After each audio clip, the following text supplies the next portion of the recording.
Oke, sebelum saya lanjutkan, marilah kita berdoa menurut agama dan keyakinan kita masing-masing. Berdoa dipersilahkan. Bismillah.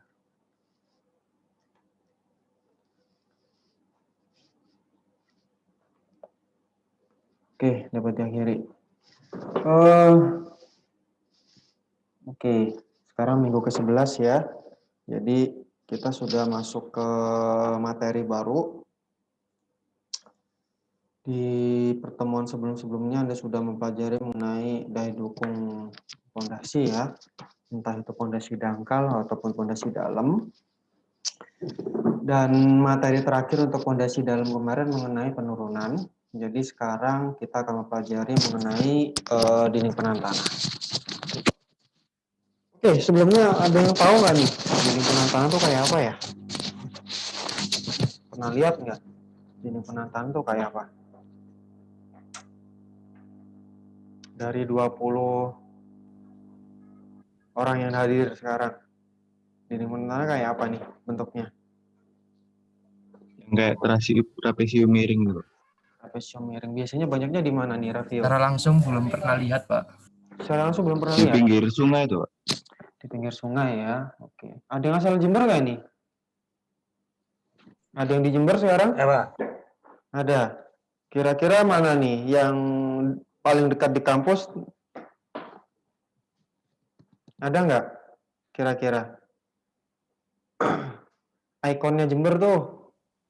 Di Semanggi itu, tahu, Pak? Iya, betul, Semanggi ya.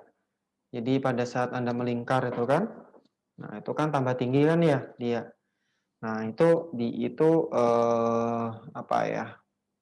Ya untuk menjaga timbunannya itu nggak runtuh gitu ya, maka dibuat dinding penahan tanah. Gitu. Jadi modelnya seperti itulah paling tidak dinding penahan tanah. Tapi dinding penahan tanah itu ada macam-macamnya ya, ada macam-macamnya. Ada gravity wall, ada cantilever wall, ada sheet pile sih sebenarnya, tapi ke sheet pile nanti di apa minggu berikutnya. Gitu. Untuk ininya ya, untuk materinya ya, perhitungannya gitu. Sekarang kita fokus ke dinding penahan tanah dulu ya. Oke, ke jenis-jenisnya dulu. Ya, nih. Dinding penahan tanah merupakan salah satu struktur yang berfungsi untuk menjaga kestabilan dari suatu timbunan tanah ya, sehingga timbunan tersebut tidak bergerak atau longsor. Tingginya timbunan tanah di belakang dinding penahan tanah itu cenderung menimbulkan geser dan momen guling ya pada suatu struktur dinding penahan tanah. Jadi maka dari itu nanti pada saat kita tuh nanti desain dinding penahan tanah ya, kontrolnya itu adalah kontrol guling dan kontrol geser. Jadi kalau misalkan desainmu itu memenuhi kontrol guling, geser dan dan daya dukungnya itu baru dinyatakan oke. Gitu. Jadi tanah yang berada di belakang dinding penahan tanah itu akan mendorong gini intinya. Nah, karena dia itu mendorong, dia bisa menyebabkan geser atau menyebabkan guling. Struktur dinding penahan tanah juga kerap ditemui pada bagian abad menjembatan serta bagian struktur dinding basement pada struktur gedung bertingkat. Ada yang pernah tahu abad menjembatan seperti apa? Abad menjembatan? Ada yang tahu? Kayak apa bentuknya? Nggak pernah tahu? Halo? Nggak pernah tahu ya? Abad menjembatan? Enggak, Pak. Oke. Abutmen itu yang biasanya jadi tumpuan jembatannya itu ya, Pak? Betul sekali. Tumpuannya dari jembatan ya. Jadi yang paling pojok-pojok, nah kayak gini nih. Ini namanya abad menjembatan. Di atas ini ada jembatannya. Gitu. Mana lagi ya gambarnya ya? Nah kayak gini. Ini jembatannya ya. Ini jembatannya ya. Ini adalah abad menjembatan. Nah, di mana abad menjembatan ini dia selain berfungsi untuk menopang dari jembatannya, dia juga harus kuat untuk menahan apa ini timbunan ya, timbunan tanah yang berada di sebelahnya ini. Nah, di sini. Jadi jangan sampai longsor dianya. Gitu. Dan juga apa tadi basement ya.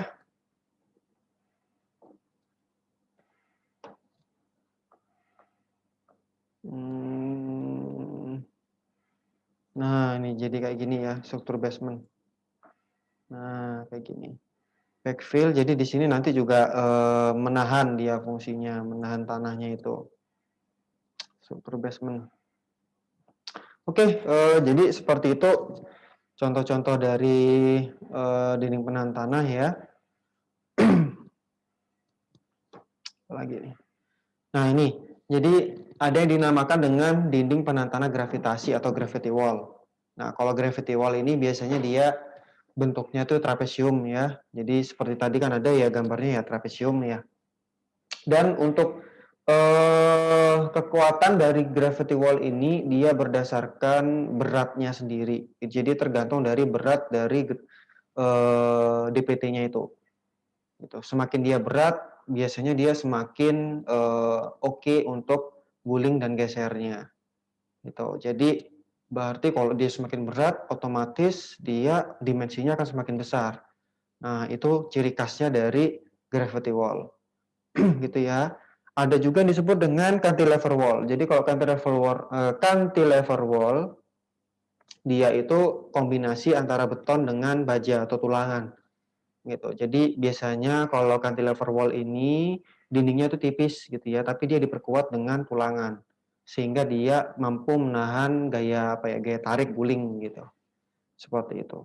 Nah, untuk cantilever wall ini dia bisa sampai 6 meter ya. Bisa sampai dengan ketinggian 6 meter dan juga punya ujung kaki atau toe dan juga tumitnya, heel gitu. Jadi ada kakinya gitu panjang gitu.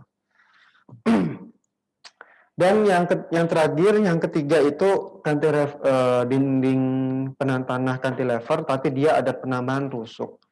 Nah, kalau penambahan rusuk ini biasanya dia karena sangat tinggi sekali dindingnya, jadi dia memerlukan perkuatan tambahan.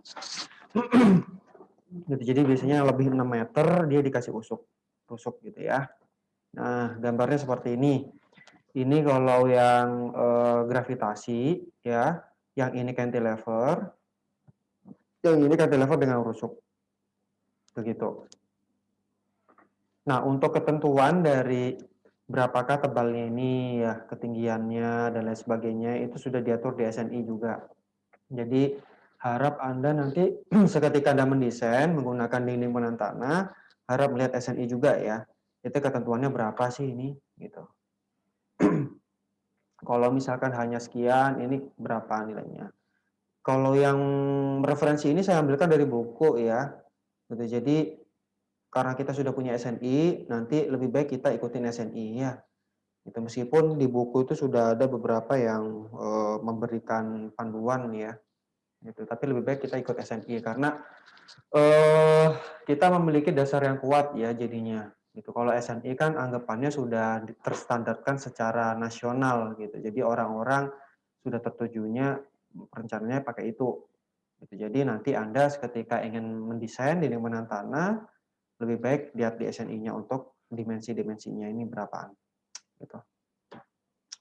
Nah ini salah satu contohnya juga ya di nyata. Nah pelajaran pertama sebelum nanti Anda itu mengkontrol yang namanya kontrol guling, geser, sama daya dukung, nanti Anda perlu mempelajari dulu yang namanya gaya lateral ya, tekanan tanah lateral. Itu kenapa? Karena gaya-gaya bekerja pada dinding penahan tanah itu dia bekerjanya secara lateral atau horizontal. Gitu. Kalau yang sudah Anda pelajari di mekanika tanah dan tekton juga ya, itu kan Anda kenal dengan sigma aksen 0 ya, sigma aksen O ya, atau tegangan overburden ya, sigma aksen 0. Nah, ini kan sigma aksen 0 itu sama saja dengan tegangan vertikal. Gitu. Jadi sigma V itu tuh sama. Sigma aksen 0 dengan sigma V itu sama. Jadi tegangan overburden. Yang dimaksud sigma V itu dia tegangan yang bekerja pada arah vertikal. Nah, tapi kalau pada dinding penahan tanah ya, tegangan-tegangan atau gaya yang bekerja itu dia secara horizontal. Gitu. Nah, jadi Anda perlu mengetahui dulu berapakah nilai tekanannya ini. Gitu ya. Kalau ini masih tegangan ya, penyebaran tegangannya. Nah, nanti dijadikan satu menjadi tekanan. Gitu. Jadi tekanan atau PA ini dia akan bekerja pada titik beratnya. Titik berat dari bidang ini ya, diagramnya ini ya. Gitu. Kalau diagramnya bentuknya segitiga, berarti dia otomatis titik beratnya segitiga berada di sepertiga dari siku-sikunya kan gitu. Nah, dan juga tekanan lateral itu dibedakan menjadi jadi tiga ya, ada tiga macam tekanan tanah lateral. Tekanan lateral diam, aktif, dan pasif. Tekanan tanah lateral diam itu maksudnya adalah tanah itu tidak bergerak sama sekali. Jadi dia itu dalam kondisi at rest atau dalam kondisi diam. Jadi anggapannya itu tidak ada galian, tidak ada lereng gitu yang menyebabkan tanah itu dapat bergerak. Itu adalah kondisi diam. Tapi kalau dia kondisinya aktif, berarti anggapannya tanah itu dapat bergerak aktif melongsorkan. Intinya seperti itulah. Apa ya? Simpelnya seperti itu. Sedangkan kalau pasif ini kebalikannya aktif.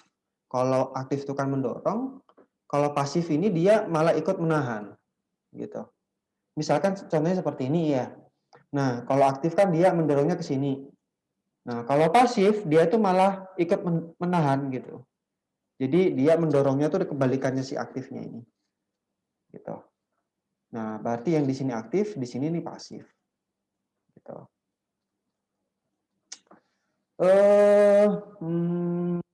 Apa lagi ya? Dari sini saya rasa cukup. Kita lanjut ke slide yang berikutnya. Oke, sebentar. Oke, tekanan tanah lateral ya. Nah, ini ada 3 macam seperti yang sudah saya paparkan tadi. Jadi ada tekanan lateral diam, aktif, dan pasif. Dan di dalam ilmu mekanika tanah itu nanti ada 2 teori ya yang bisa digunakan. Teorinya Rankine sama teorinya Coulomb. Gitu. Tapi mayoritas sih yang paling simpel itu menggunakan Rankine ya. Begitu. Nah, mungkin sekarang ke lateral tanah diam, tekanan lateral tanah diam ya. Sesungguhnya dalam perhitungan tekanan lateral itu skemanya adalah kita nanti mencari besaran tekanan vertikalnya dulu, kemudian nanti akan kita kalikan dengan koefisien. Gitu. Jadi nanti sama saja Anda menghitung tekanan tanah vertikalnya dulu atau sigma x nolnya, ya tegangan overburdennya, kemudian nanti akan kita kalikan dengan koefisien. Nah, koefisiennya itu nanti simbolnya berbeda-beda ya. Kalau tekanan tanah lateral diam, ya, dia itu koefisiennya simbolnya adalah K0. Nah, ini. Kalau aktif berarti dia Ka. Kalau pasif berarti dia Kp. Gitu. Nah, nanti sigma x0-nya kita kalikan dengan K0. Begitu. Tapi nanti ada di setiap Ka, K0, Ka, dan Kp itu rumusannya berbeda-beda. Kalau K0 rumusannya ini. Gitu ya, rumusannya ini. Gitu. Coba kita cek ya. Nah, contohnya seperti ini deh. Misalkan di sebuah lapangan ya, saya ingin mencari berapakah tegangan horizontal atau tegangan lateral yang terjadi pada kedalaman H. Gitu ya. Di mana H ini misalkan 3 meter gitu. Nah, langkah pertama nanti Anda cari dulu sigma V-nya atau tegangan overburden-nya. Di mana tegangan vertikal kan berarti dia gamma kalikan H, kan gitu ya nih ya. Nah, otomatis nanti untuk mencari sigma H-nya, tinggal Anda kalikan saja sigma V-nya dengan K0. Gitu. Di mana K0 tadi rumusannya adalah ini ya. Begitu. Jadi 1 min sin V. Gitu. Untuk normal consolidated. Tapi kalau over consolidated, dia 1 min sin V OCR sin V. Begitu. Hanya sebegitu saja. Gitu. Untuk tekanan lateral tanah diam. Gitu ya. Nah, ini masih moist ya. Jadi tidak jenuh dia. Kalau misalkan jenuh Pak, gimana?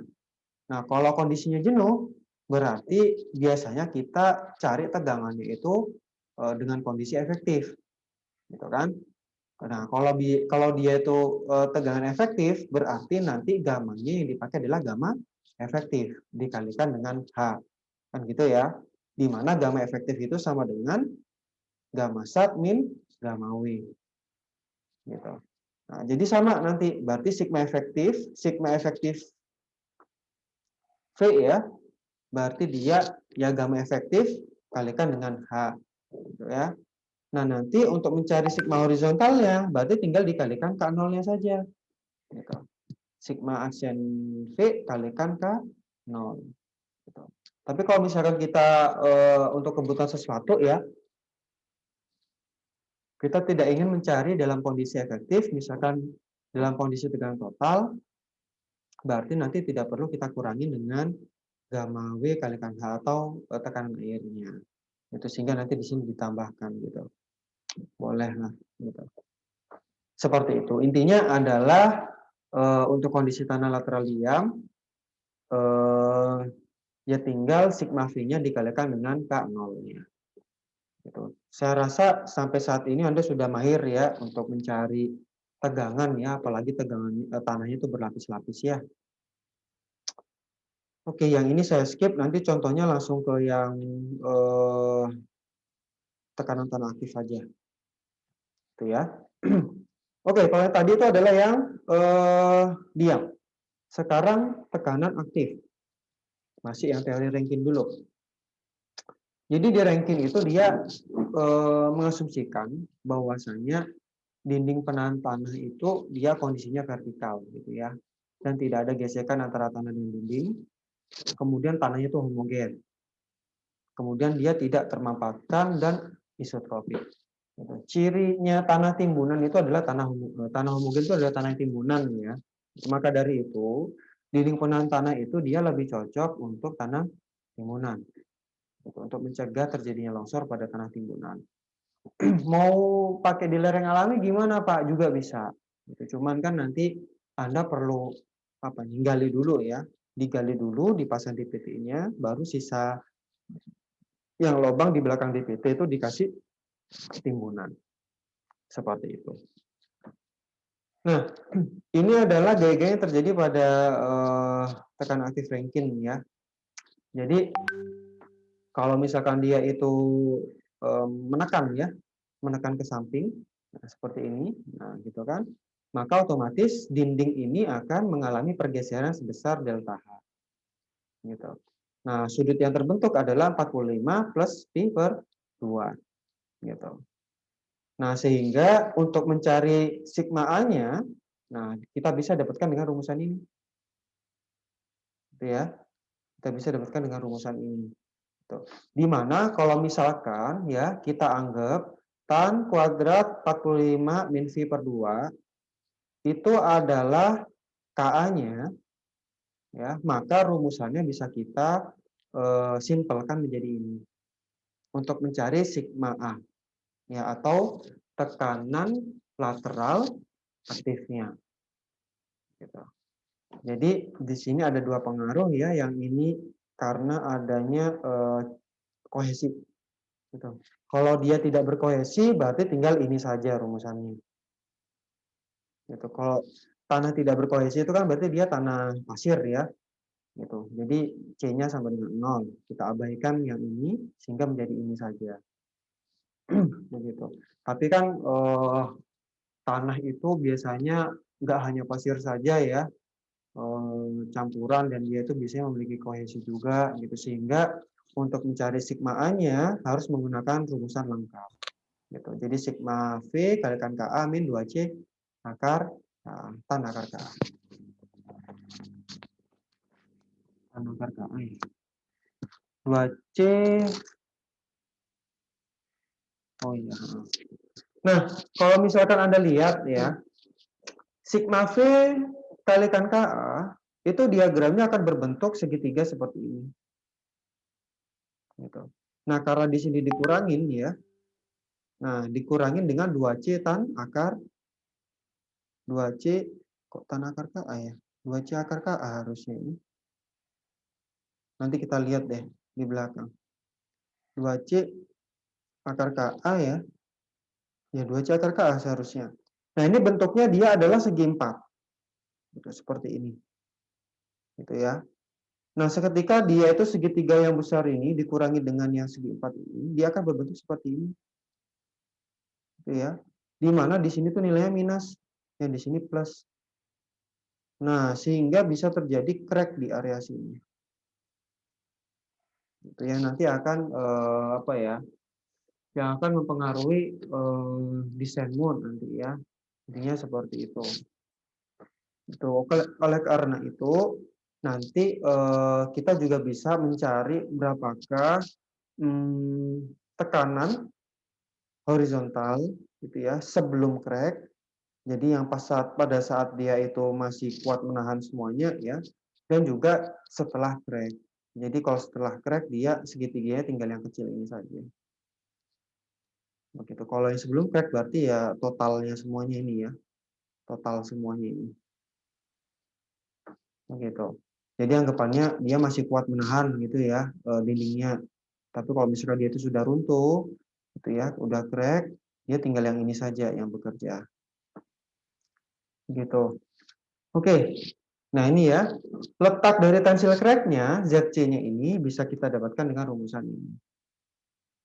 Ya, jadi ZC sama dengan 2C per gamma akar KA. Jadi anggapannya ya tinggal kita kurangin dengan yang ini gitu ya. Jadi gamma ZC KA min 2C akar KA. Gitu. Nah, tekanan sebelum crack dia rumusannya ini. Ya, setengah gamma H kuadrat KA min 2C H akar KA. Iya, ini nggak ada ini tan ini harusnya. Saya hapus dulu deh. Saya 2C akar KA. Ini juga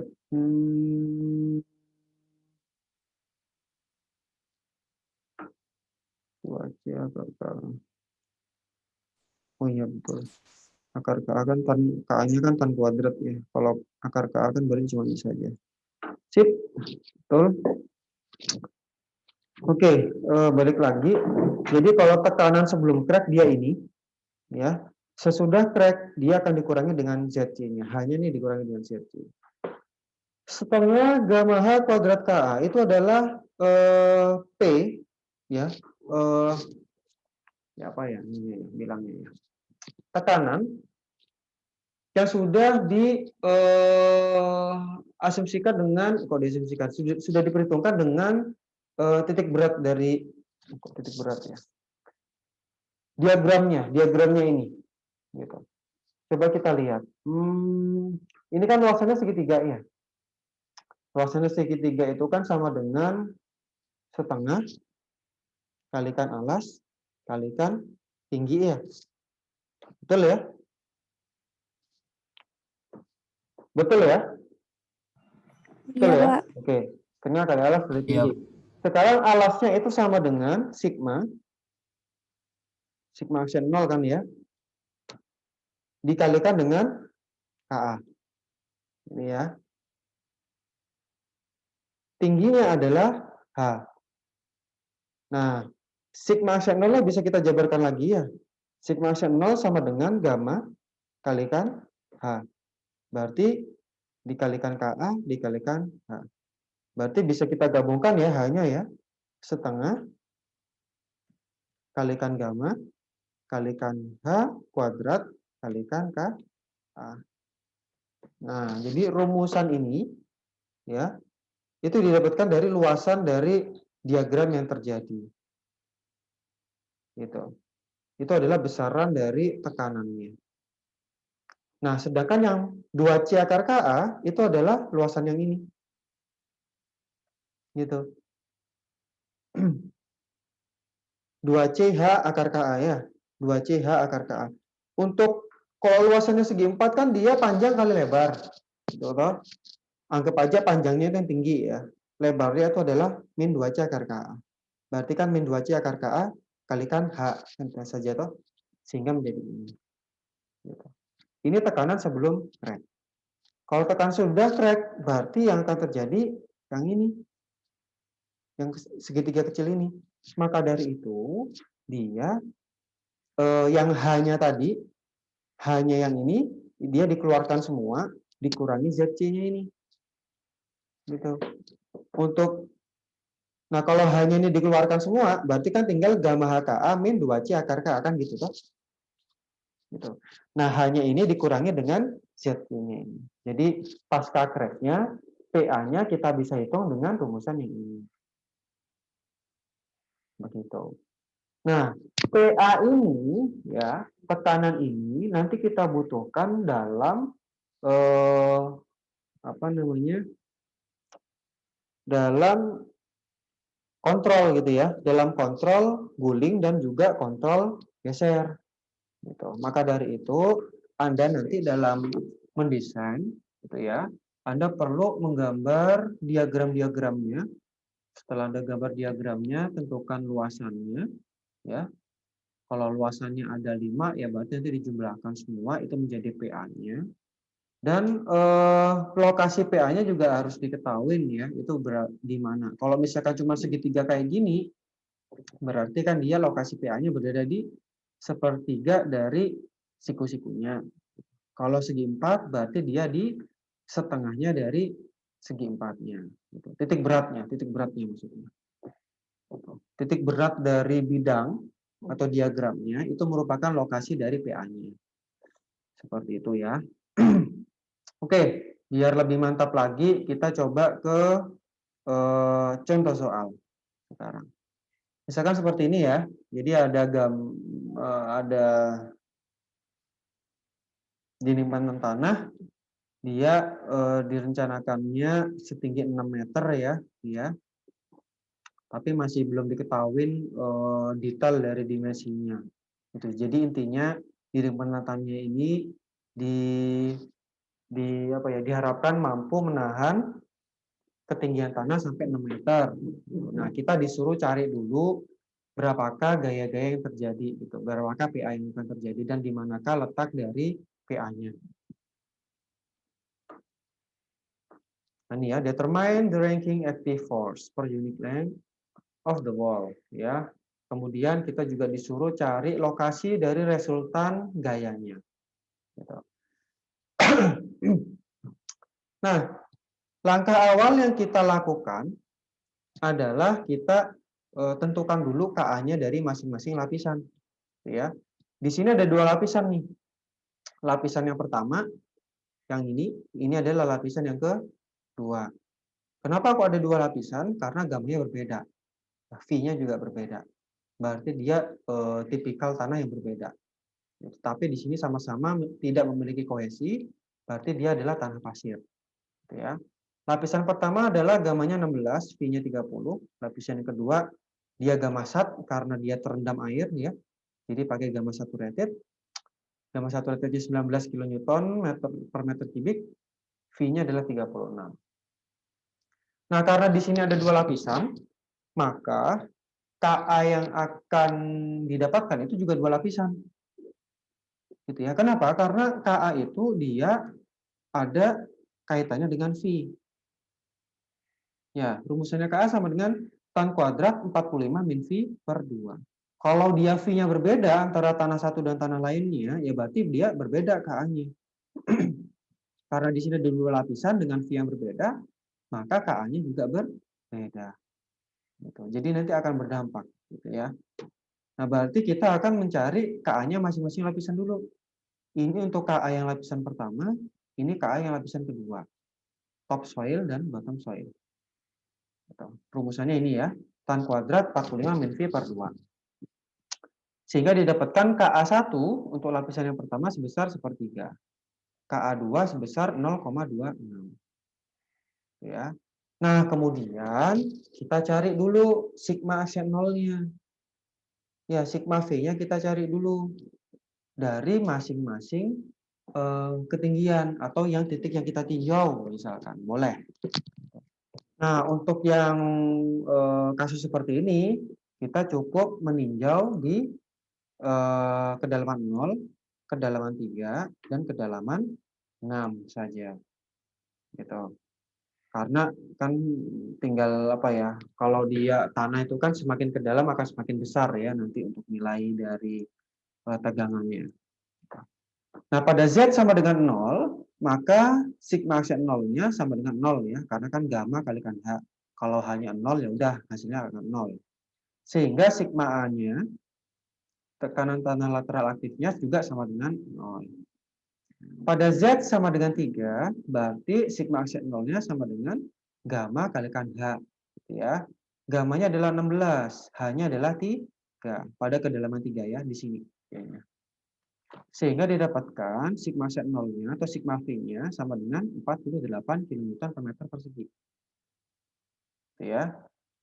Nah, pada kedalaman ini, ya, pada kedalaman 3, dia itu langsung berpapasan dengan material tanah 1 dan material tanah kedua, di mana V-nya berbeda. Sehingga nanti pada kedalaman 3 itu akan mengalami apa ya?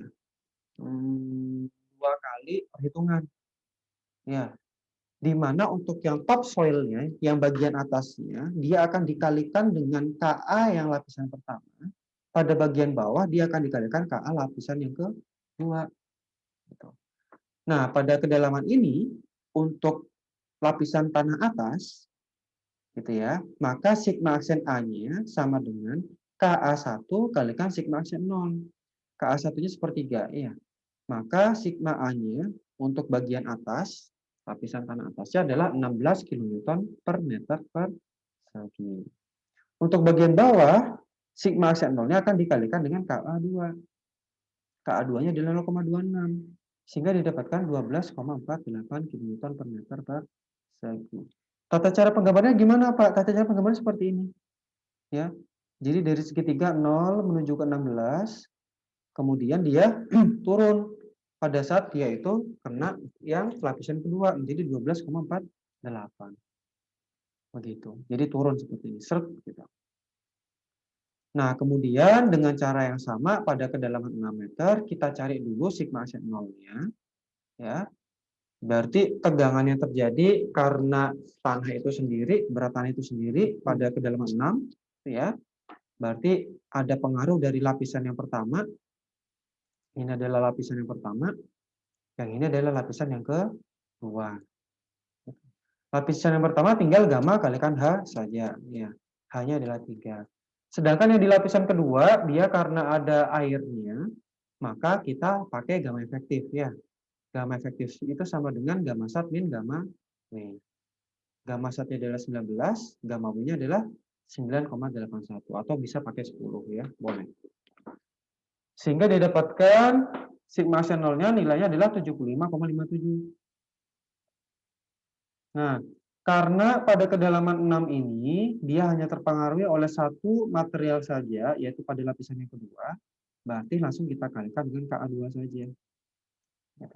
Didapatkan sigma aksen A-nya adalah 19,65 kN per meter persegi. Sehingga tinggal bisa kita langsung gambarkan seperti ini. Nah, dari 12,48 menuju ke 19,65. Begitu. Itu ya. Kemudian ini masih tekanan tanahnya, ya. Karena di sini ada air, maka kita perlu mencari juga tekanan airnya. Nah, di mana tekanan airnya itu nanti akan berbentuk diagram yang nomor 4 ini, segitiga ya bentuknya. Nah, ini. Jadi pada tekanan airnya itu adalah 0 pada kedalaman 0, ya. Kedalaman 0 sampai kedalaman 3, karena kan dia tidak ada air ya, kedalaman 0 sampai kedalaman 3. Jadi tekanan air itu baru ada di kedalaman 3 sampai kedalaman 6. Ya.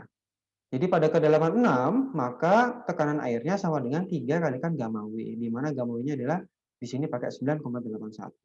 Didapatkan 29,43 kN per meter persegi. Nah, gambarnya seperti ini. Nah, kemudian setelah kita dapatkan ya diagram tegangannya, ya, kita bisa mencari PA-nya. Di mana PA-nya itu adalah penjumlahan dari semua luasan dari diagramnya, gitu ya, diagram distribusi diagramnya. Nah, kalau misalkan gambarnya seperti ini ya, pertamanya kan seperti ini ya, set, gitu kan. Nah, kayak benderanya mana nih ya? Negara apa ya, lupa itu saya.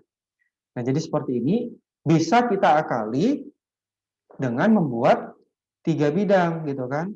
Yang pertama adalah bidang segitiga, yang kedua adalah bidang segi empat, yang ketiga bidang segitiga, untuk yang airnya menjadi satu bagian tersendiri. Begitu. Jadi ada 4 luasan. Luasan pertama adalah segitiga, luasan kedua segi empat, luasan ketiga segitiga, luasan keempat segitiga. Gitu. Jadi tinggal kita cari areanya masing-masing. Ya. Setengah kali alas kali tinggi. Area kedua tadi kan segi 4 ya, berarti alas kali tinggi. Setengah kali alas kali tinggi, setengah kali alas kali tinggi. Ya. Untuk area 1, alasnya adalah sebesar 16 ya. Gitu. Tingginya berapa? 3. Gitu. Kalau yang kedua, alasnya berapa ini? Panjangnya. Halo? Berapa panjangnya? 12,4. 12,48. Sip. 12,48 alasnya untuk yang nomor 2. Tingginya adalah 3 meter. Kalau yang nomor 3, berapakah alasnya? Yang nomor 3.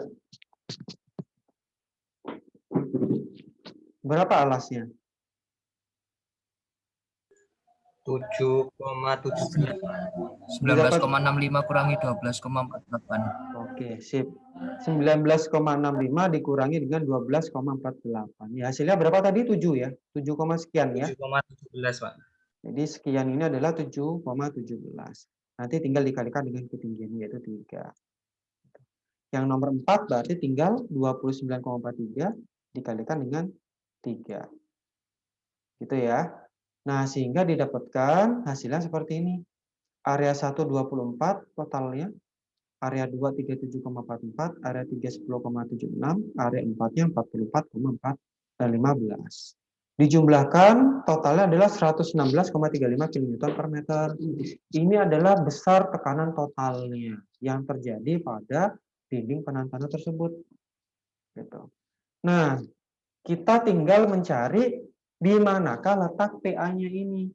PA-nya, letak PA-nya ini itu letaknya di mana? Karena di sini tuh kan gabungan ya, ada segitiga, ada segi empat, ada segitiga, ada segitiga.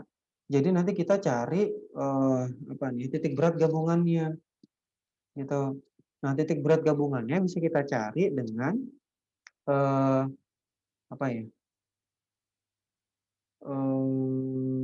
perbandingan ya, pakai perbandingan sih ya menurut saya, gitu. Jadi P dikalikan dengan titik beratnya sama dengan ya luasan 1 dikalikan dengan titik beratnya ditambahkan luasan 2 kalikan titik beratnya, luasan 3 kalikan titik beratnya, luasan 4 kalikan titik beratnya. Jadi kalau misalkan saya bisa tuliskan seperti ini. Ya. P kalikan Z gitu ya, sama dengan P1 kalikan Z1 ditambahkan P2 kalikan Z2 ditambahkan P3 kalikan Z3 ditambahkan P4 kalikan Z4. Nah, seperti ini. Karena nanti itu Z-nya yang ingin kita ketahui, ya, berarti nanti secara otomatis yang ini dibagi dengan P ya, P total, kan gitu. Nah, maka dari itu rumusannya menjadi seperti ini. Gitu ya.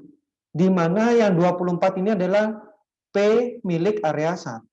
37,44 ini adalah P milik area 2. Begitu juga untuk yang 10,76 dan 44,15.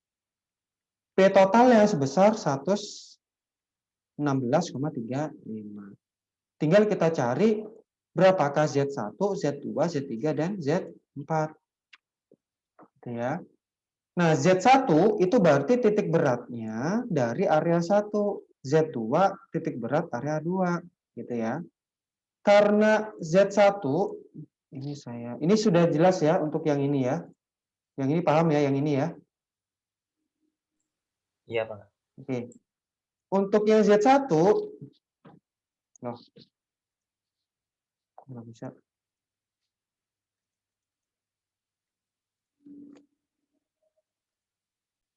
Waduh, sorry. Barusan aku cekat. Oke, untuk yang area 1 dia kan segitiga. Nah, segitiga di sini titik beratnya itu dia ditinjau dari titik 0 ini paling bawah gitu. Karena ini titik 0 ini yang akan menyebabkan yang guling ya. Sebenarnya bisa sih dari atas atau dari bawah gitu. Tapi di sini dia pakai dari bawah gitu titik tinjaunya. Nah, otomatis karena dia ini segitiga ya, berarti kalau segitiga ini dia titik beratnya kan sepertiga dari siku-sikunya. Betul ya? Jadi sekitar di sinilah. Kemudian ditambah dengan ketinggian yang sini. Gitu toh. Sehingga jarak dari titik 0 ini menuju ke titik berat yang luasan pertama sama dengan sepertiga kalikan 3, 3 yang ini ya, ditambahkan dengan 3 yang bawah. Gitu. Jadi 3 yang ini itu adalah milik dari ketinggian ini sampai sini. Sepertiga kalikan 3 merupakan dari siku-siku menuju ke titik berat. Bisa dipahami? Bisa, Bisa, Pak. Pak. Saya. Nah, Bisa, jadi untuk titik berat luasan pertama sebesar sepertiga kalikan 3 plus 3. Coba kita cek, sama enggak? Nah, ini ya. Sama ya. Ntar saya pindah dulu. Sepertiga kalikan 3 kan berarti bisa kita anggap 3/3 ya. 3/3 ditambah dengan 3. Nah, sama ya. Gitu. Ini adalah untuk yang segitiga luasan yang pertama. Kalau yang luasan yang kedua, Pak, itu bentuknya segi 4. Berarti nanti titik beratnya kalau segi 4 berada di tengah-tengahnya. Kalau berada di tengah-tengahnya berarti dia 3/2. Kan gitu. Berarti sama dengan 1,5. Nah, 3/2. Begitu juga untuk yang luasan yang segitiga ini. Berarti dia sepertiga kalikan 3. Ini juga sepertiga kalikan 3. Nah, jadinya seperti ini. Begitu ya. Kemudian tinggal kita cari berapakah nilai-nilai masing ini ya. Dibagi dengan P-nya. Oh, ternyata nilainya adalah 1,779 meter dari bawah. Jadi paling tidak dia sekitar di sinilah. 1,7. Nah, sekitar di sinilah. Titik PO-nya, PA-nya. Begitu. Nah, nanti titik PA ini yang akan kita gunakan juga ya untuk kontrol nanti ya, untuk kontrol stabilitas, guling, dan geser. Seperti itu. Mungkin dari sini ada yang ditanyakan, atau mungkin ada yang masih belum jelas. Dari sini jelas? Jelas, Pak. Oke. Kalau gitu jelas ya. Sekarang saya coba itu soal yang kedua. Ya Allah. Oke, kalau di contoh soal yang kedua ini, dia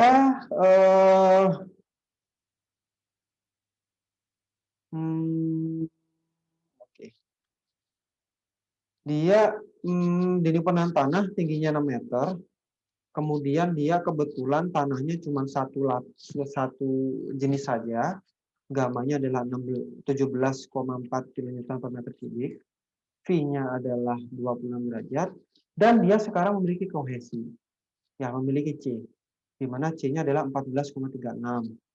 Oke, kita disuruh mencari berapakah tekanan lateralnya berdasarkan rumusan Rankine sebelum dan sesudah terjadinya crack. Gitu ya. Oke, langkah yang pertama nanti kita cari KA-nya dulu. Nah, rumusan ini toh tan kuadrat 45 min V/2. Didapatkan KA-nya adalah 0,39. Akar KA sama dengan 0,625. Nah, rumusan dari sigma A, tadi kan ini ya, sigma V kalikan KA min 2C akar KA. Rumusnya kan ini. Karena di sini ada C, ada kohesi, maka min 2C akar KA kita masukkan rumusannya. Kalau yang soalnya sebelumnya kan dia tidak ada C-nya, tidak ada kohesinya, maka bisa kita abaikan min 2C akar KA-nya. Karena sekarang ada, jadi harus kita inputkan. Gitu ya.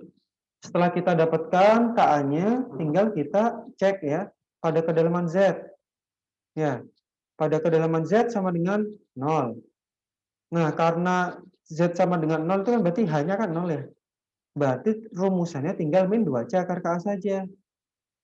Nah, kalau min 2C akar KA berarti nilainya nanti minus di sini. Minus 17,95 kN per meter persegi. Pada kedalaman 6, ya, di mana nanti ada tegangan overburdennya juga ya, kita harus cari dulu sebesar 17,4 kalikan 6. Kebetulan ini dia cuma satu lapis tanah saja ya, sehingga mudah. Gamma HKA, gamanya 17,4 hanya adalah 16, KA-nya adalah 0,39. Dikurangi 2C akar KA ya, 2 C-nya 14,36, akar KA-nya adalah 0,625. Ketemu sebesar 22,77. Gitu. Sehingga penggambarannya nanti seperti ini. Di mana di sini nilainya adalah min 17,95. Yang di sini adalah berapa tadi? 22,77. Ya, di sini adalah 22,77. Nah, nanti kita disuruh cari berapakah PA, tekanan yang terjadi sebelum terjadinya crack, berarti masih full ya, full seperti ini segitiganya. Dan setelah terjadinya crack, berarti kalau sudah terjadinya crack, berarti tinggal segitiga yang kecil ini. Gitu. Oke, kita cek pertama. Nah, sebelum terjadinya crack, berarti kan dia masih full ya, segitiga yang besar ini dikurangi ini ya, sehingga menjadi yang ini. Gitu kan? Nah, segitiga yang besar ini kan jadi rumusannya yang ini ya, setengah gamma H kuadrat KA. Untuk yang segi 4 yang ini sama dengan 2C akar KA kalikan H. Ini luasan segitiga, ini luasan segi 4. Sehingga didapatkan PA-nya sama dengan 14,46 kN per meter ya. Gitu. Berarti nilai PA-nya sekian. Nah, nilai PA-nya ketemu, kita cari resultannya itu berada di mana letaknya. Tata caranya sama ya, seperti tadi. PA kalikan Z sama dengan P1 kalikan Z1 min P2 kalikan Z2. Gitu. Ini dia bisa min karena miliknya yang ini ya, yang segi 4 gitu, karena dia dikurangin ya. Gitu. Nah, ternyata nilainya minus dia. Minus 5,45 meter. Berarti dia resultan gayanya berada di bawahnya malah ya. Seperti itu. Ini sebelum tensil crack terjadi. Setelah terjadi, maka kita perlu cari ZC-nya dulu ya. ZC-nya ternyata berada di kedalaman 2,64 meter. 2,64 meter gitu. Ketinggian totalnya adalah 6 meter. Gitu. Nah, oleh karena itu setelah Z-nya kita selesai, tinggal kita menggunakan rumusan ini saja. Itu hanya dikurangi dengan ZC.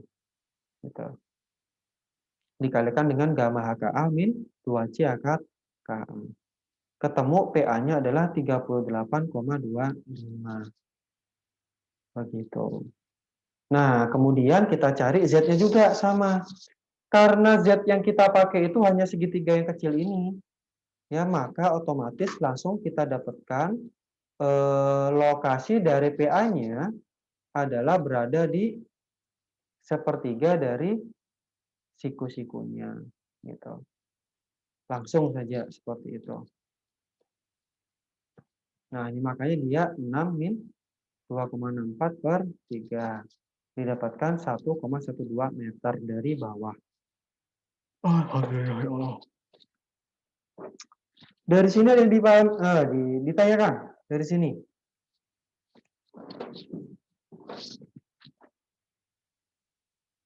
Bisa dipahami? Halo? Halo? Masih di sana atau sudah tidur atau sudah dipahami ya? Atau ada yang mau ditanyakan? Masih belum, Pak. Ya wes, saya lanjutkan gitu. Oke, nah kondisi di lapangan ya, kondisi di proyek itu tidak selamanya timbunan itu bentuknya lurus seperti ini. Ya. Bisa jadi timbunannya itu nanti miring. Gitu ya. Ataupun nanti bentuk dari DPT-nya itu bermacam-macam. Ya, ada yang lurus, ada yang miring bentuknya. Gitu. Sehingga nanti ada kondisi khusus. Gitu ya, kondisi kasus umum ya. Gitu. Jadi ada yang dia itu tanahnya tanah pasir, dindingnya miring, timbunannya miring seperti ini. Gitu. Jadi dia timbunannya pasir, dindingnya miring, ya, dinding penahan tanah, kemudian timbunannya juga miring. Nah, nanti untuk mencari KA-nya sedikit berbeda, di mana Anda harus menggunakan KA-nya rumusannya seperti ini. Gitu. Kalau misalkan dia tanahnya pasir, dindingnya vertikal, timbunannya miring, berarti nanti Anda pakai KA-nya yang ini. Kemudian kalau tanahnya itu pasir dan lempung, di mana dia C dan V-nya itu tidak sama dengan 0, kemudian dindingnya miring, timbungannya juga miring, berarti nanti Anda KA-nya pakai yang ini, tambah panjang lagi. Begitu. Ini juga kalau pasir lempung, dindingnya vertikal, timbungannya miring, Anda bisa pakai tabel ini. Begitu. Jadi kasus-kasus tertentu itu juga bisa terjadi. Tapi sih biasanya kalau timbunan itu, apalagi kalau timbunan jalan ya, timbunan jalan kayak jalan tol dan lain sebagainya, dia itu tanahnya lurus ya.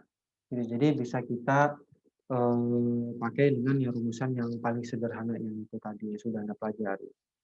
Gitu.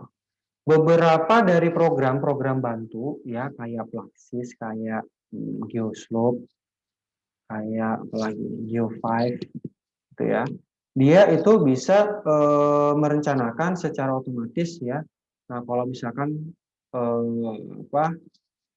dindingnya seperti ini, tanahnya miring. Nah, itu nanti bisa menyesuaikan KA-nya langsung pakai yang ini gitu modelnya. Dan lain sebagainya. Gitu. Oke. Jadi seperti itu ya. Jadi nanti kalau misalkan kasus mau berbeda, nanti KA-nya juga pakai yang menyesuaikan. Gitu. Tapi nanti pada saat Anda merancang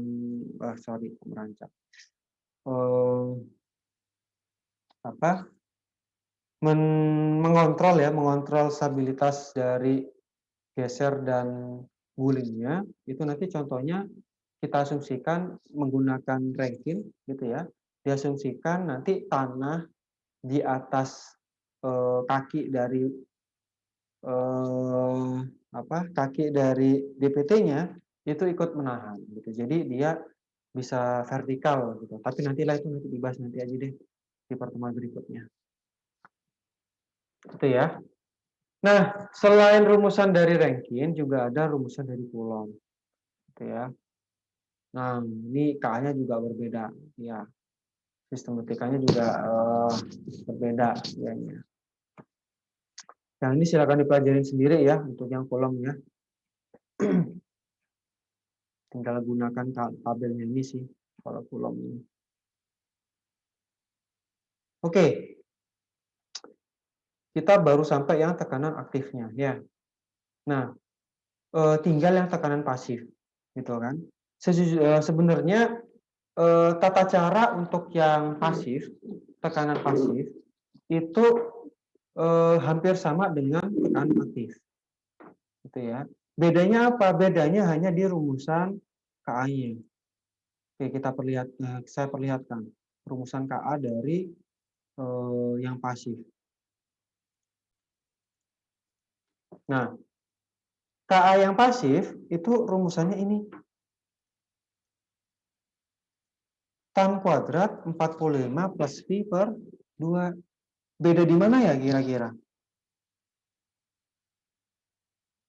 Sama yang aktif. Antara pasif dan aktif. Bedanya di mana ya? Halo? Halo? Ini merhatiin apa ndak wisan apa wis kesel? Halo? Bedanya di mana ya antara KA dan KP?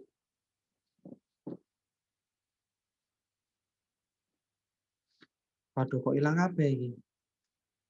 Kok hilang semua ya?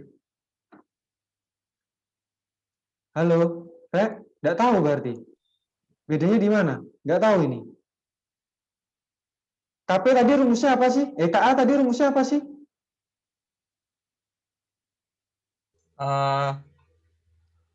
Seingat saya tadi beda di anu ya Pak ya, di plus minusnya ya Pak.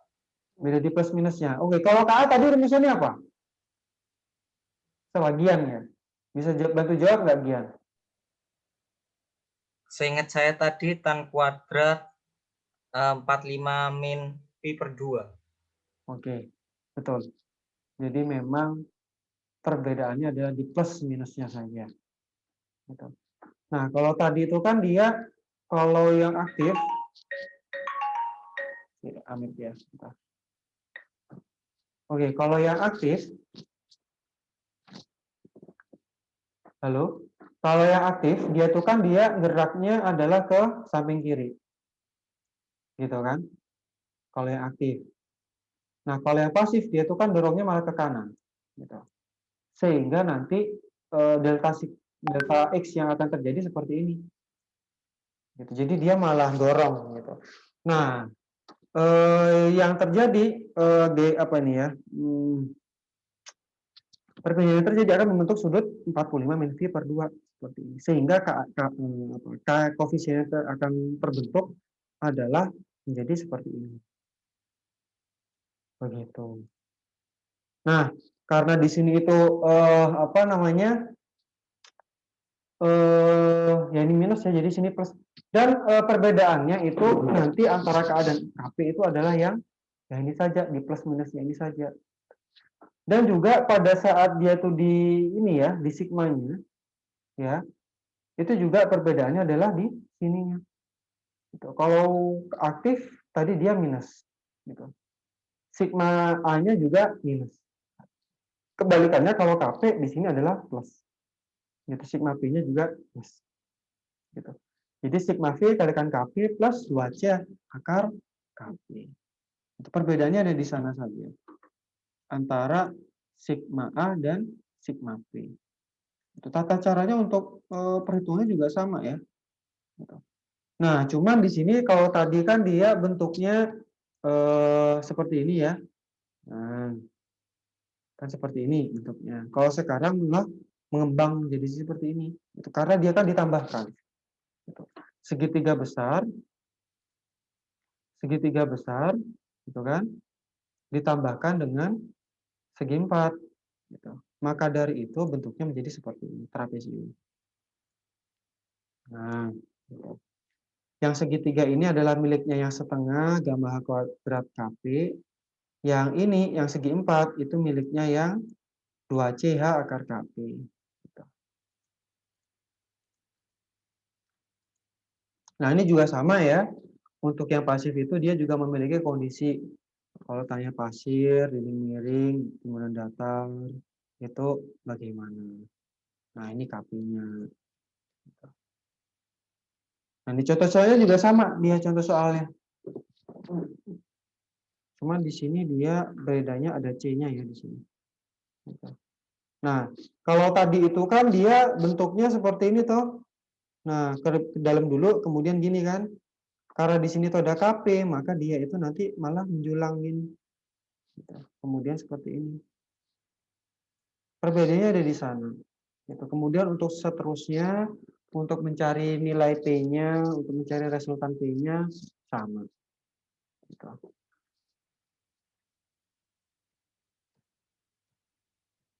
Oke, itu saja untuk yang tekanan lateral yang bisa saya sampaikan ya, antara tekanan lateral aktif dan pasif, dan juga diam. Minggu depan akan saya lanjutkan dengan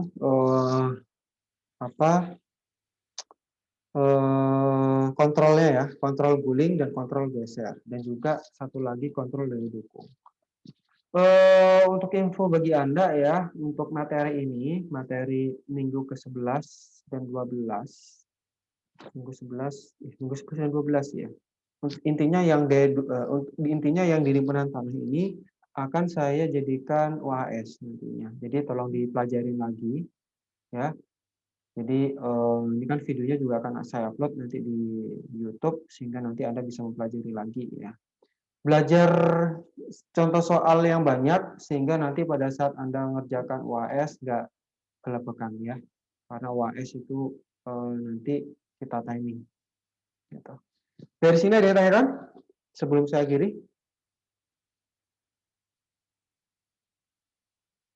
Oke, nggak ada. Kalau gitu perkuliahan pada hari ini saya akhiri. Wassalamualaikum warahmatullahi wabarakatuh. Waalaikumsalam, Pak. Waalaikumsalam warahmatullahi Waalaikumsalam. wabarakatuh. Terima kasih, Pak. Ya, sama-sama.